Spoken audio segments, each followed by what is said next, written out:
Start. On killing a tree. Dear students, we are going to read about On Killing a Tree. The poet of this poem is G. F. Patel. The source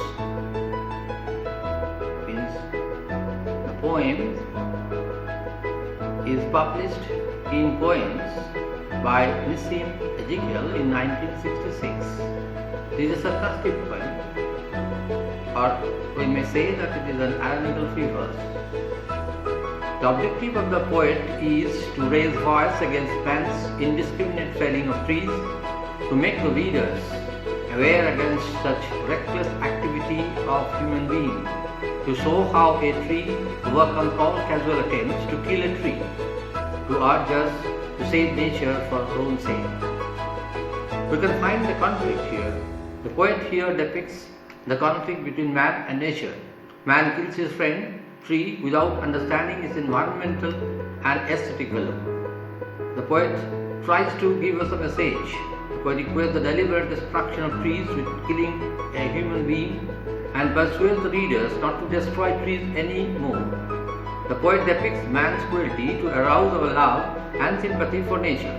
The poet presents the theme of violence to uphold the philosophy of non-violence.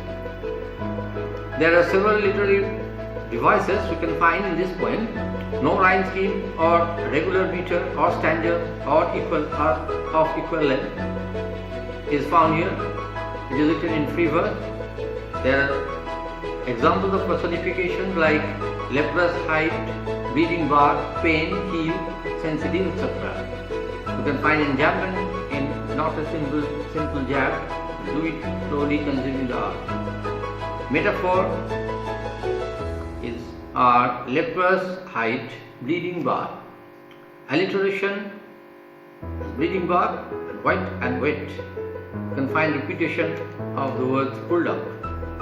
You can find symbols of two categories, life and death. Life denotes feeding, absorbing sunlight, air, water, sprouting leaves, heel, green twigs, and death signifies jab knife, hack and chop, bleeding bark, scorching, choking, browning, hardening, twisting, withering, etc.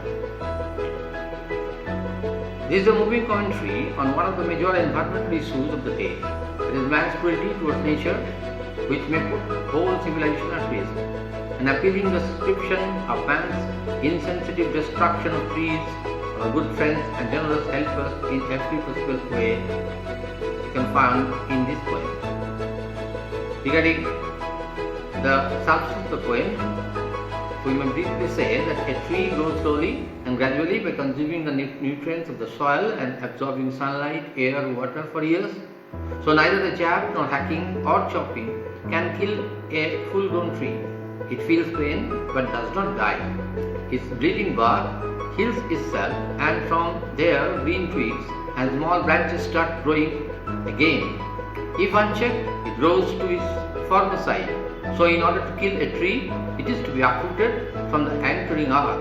Thereafter the root, the most sensitive and hidden part of the tree, is scorched and choked in sun and air. Then it goes through a process of browning, hardening, twisting and withering. Thus ultimately the tree is killed. On Killing a Tree is a sensitive poem written to arouse our love and sympathy for nature. The poet mocks the entire urban civilization and sensitizes the readers and highlights the fact that trees are living things. He equates trees with humans to convey that trees should not be cut because destroying trees is just like killing human beings. A tree does not die by merely cutting because it regrows from what it is cut.